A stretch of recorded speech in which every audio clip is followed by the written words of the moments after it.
Of civics, that is popular struggles and movement. तो चलिए इस चैप्टर स्टार्ट करते हैं। यहाँ पे इस चैप्टर में कुछ मूवमेंट्स के बारे में बात है।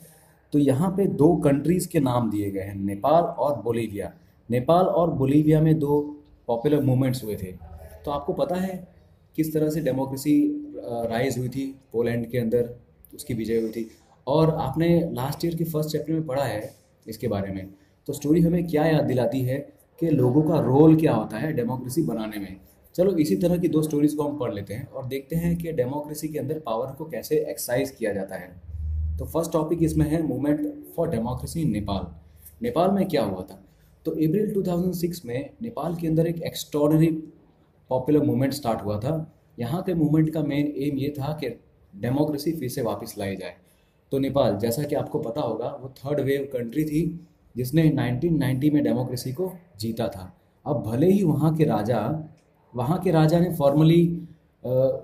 फॉर्मली उस देश के मेन हेड ऑफ स्टेट थे, लेकिन जो रियल पावर थी वो इलेक्टेड रिप्रेजेंटेटिव्स के हाथ में थी।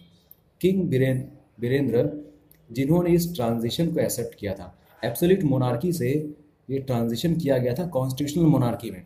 तो इनकी हत्या और इनके परिवार की पूरी एक मिस्टीरियस मैसेकर में इनकी हत्या कर दी गई थी 2001 में।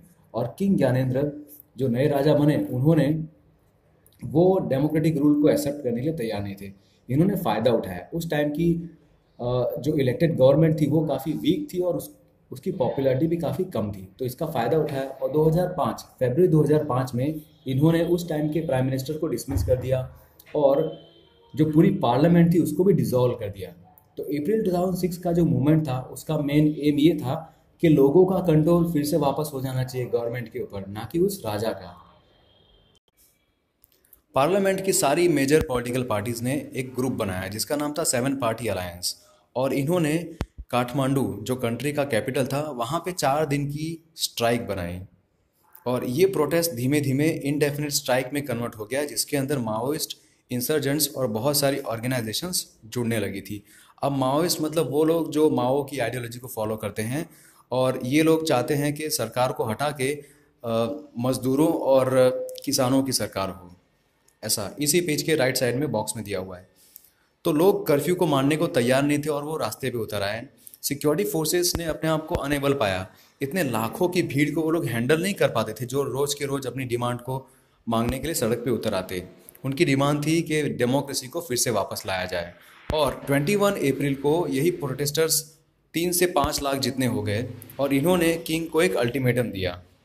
और इस मूवमेंट के लीडर्स ने किंग के द्वारा की गई हाफ हार्टेड कंसेशंस को मानने से इनकार कर दिया और ये लोग अपनी डिमांड से डटे रहे। इनकी डिमांड थी कि पार्लियामेंट को वापस लाया जाए, ऑल पार्टी गवर्नमेंट को पावर मिलनी चाहिए और एक नई कॉन्स्टिट्यूंट असेंबली आनी चाहिए। तो 24 अप्रैल 2006 का ये आखिरी दिन था अल्टीमेटम का और किंग को मजबूरन तीनों डिमांड माननी पड़ी। एसपीए ने गिरिजा प्रसाद कोइराला को अपना नया प्राइम मिनिस्टर चुना, उस इंटरिम गवर्नमेंट का नया प्राइम मिनिस्टर चुना। और जो पार्लियामेंट फिर से रिस्टोर की गई वो मिली और उन्होंने ऐसे लॉज बनाए जिन्होंने ज़्यादातर सारी किंग की पावर को छीन लिया। एसपी और माओइस्ट ने अपनी बीच में अंडरस्टैंडिंग की और सोचा कि किस तरह से कॉन्स्टिट्यूंट असेंबली को इलेक्ट किया जाएगा। ये स्ट्रगल बाद में Nepals second movement for democracy कहलाई। नेपाली पीपल की जो स्ट्रगल थी वही एक टाइप के सोर्स ऑफ इंस्पिरेशन है दुनिया भर के डेमोक्रेट्स के लिए।